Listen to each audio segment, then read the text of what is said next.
I'm Katie Lipson, I'm the producer of the show. I'm Amy Corcoran, I'm the director. And I'm Gareth Bredderton, and I'm going to be musical director. I was involved with both the Off-Broadway and the UK production, but much more creative in this one because I'm here. I always wanted to work with Amy, and I was working with another producer I'd met called Jim Kirstead on a collaboration that saw new musicals have a premiere in New York and then in London. And so when this one was presented to me as something that they were working on, I was like, yeah, this could be it. And I also love Bill and Janet's work, so it felt like fate that there was a director that was doing this project, a great producer I wanted to collaborate with, and Bill and Janet's next show. And I've been huge fans of their energies for Angels, Punks and Raging Queens for many years, so it was definitely the right show. And then when I realised it was for women and what it was about, and I heard the score, it had to be that. And so we worked on this model to do it at Southwark Playhouse in New York, but with a whole new fresh approach in London and a separate team in New York, apart from Amy. So this is where we're at. So I actually did something crazy, which I'd never done before, which is direct it in New York, and I'm directing it here. So I'm the only connector, except for Katie and Jim, as producers. So it's been really awesome because you never get to do that. You never get a chance to do a show and then either fix your own mistakes or rethink it totally. So the cast is totally different, the set is totally different. We have a different MD, obviously different designers. So as a director, it's really exciting because I get to rethink of the show. The show came to me through Jim Kirstead, the producer. And of course, I love it. It's girl power, it's 3 generations, which is very rare on stage, shockingly, in a musical. So it's 3 generations of women. I am a daughter, I have a daughter, so for me that's a really cool link. And I'm dealing with my own things, the things I used to say, oh my God, I can't believe my mom does that, to now doing those things.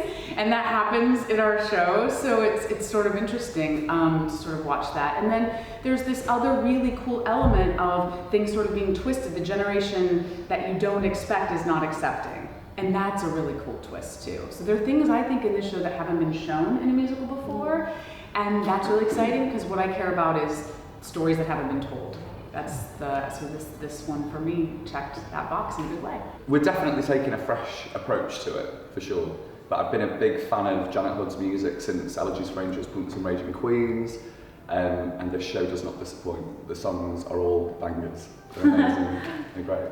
I kind of left Jim to produce the Off-Broadway one because that's his expertise. He knows how to market a show, how the design would work in the York Theatre, which is a very different theatre to the Southwark Playhouse Little, which I was drawn to for this when I read it. I've built a team that I felt would do this show justice in this city, in this country, and ultimately, you know, I think with the sort of set design we've gone for and the sort of immersive quality of that intimate space, it will automatically be quite different because it's not as end-on as it was at the York, and I'm marketing it in my own way. I do think it will have a different audience here. I do think that, well, like the York, Southwark does have a loyal following of musical theatre audiences, but probably a larger demographic, I would say, of age groups. And I think that these characters mean something different to British audiences than the US. We don't have as many chamber musicals, we don't have as many new musicals having a platform anyway. And I just think it will be quite fresh and new. So yeah, I'm producing the show through my experience of producing another 30 new musicals over the last 6 years. And I learned a lot from Jim, from watching how he marketed and used the PR there. But ultimately, I think you have to go with what you know best. And for me, being involved with the US production as a producer was just to sort of get my name out there in the US and to associate myself with some fantastic teams. But the real producing for me has started when I've come here, when I've done the show here. So yeah.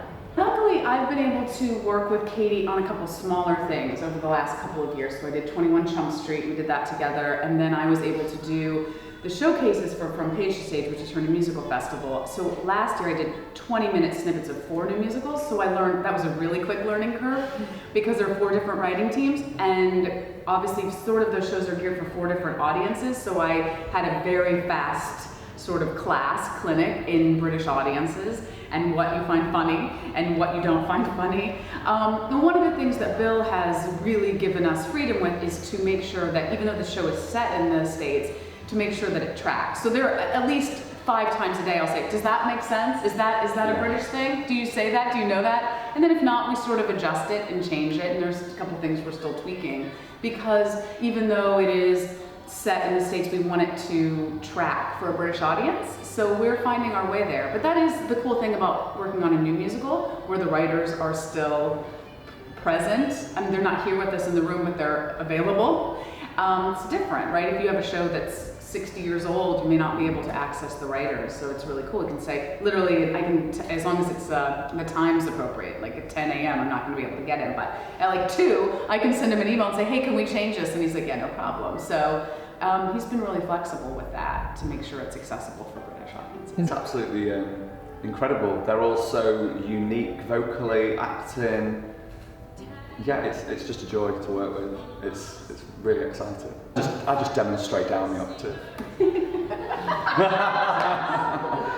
I think that it has everything for everybody. I think it can be taken on many different levels, and I think that, as Gareth said, the tunes alone are just euphoric and uplifting, and there's such heartfelt messaging in the show. It's got many layers. It's very different.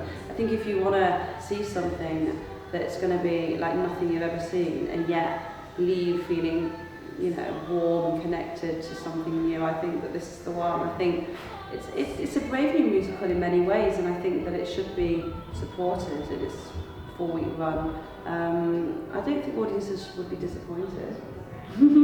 I think the most, yes, I think new musicals are really important for a variety of reasons. Obviously, it's where I make my life, but for this piece, I think the fact that these people are 3-dimensional and very nuanced, and no one is perfect, and at any given point you find yourself identifying with all of them, is sort of a human connector that not all musicals can give us, and I think that makes this really special. The music is amazing, no doubt, but the fact that there are times where I'm like, God, I'm really mad at this character, I'm really feeling for her, and then a scene later it's reversed. It's really cool. People will leave and go to the pubs and hash out why they sided with people, and I think that's what theatre can do at its finest. And all in 90 minutes as well. Yeah. And actually, you can take these songs out and you still can follow the play. So it's got a lot of text and a lot of songs, and it manages to do that and to flesh out these women. And you want to you want to see them again. You think this is just one episode. You kind of want to know what happens next. It feels very much like you could just put them on the television and watch this. And then next week catch up with the next bit of their lives. It feels very much like you want to know the next step of the journey. This is just one chapter.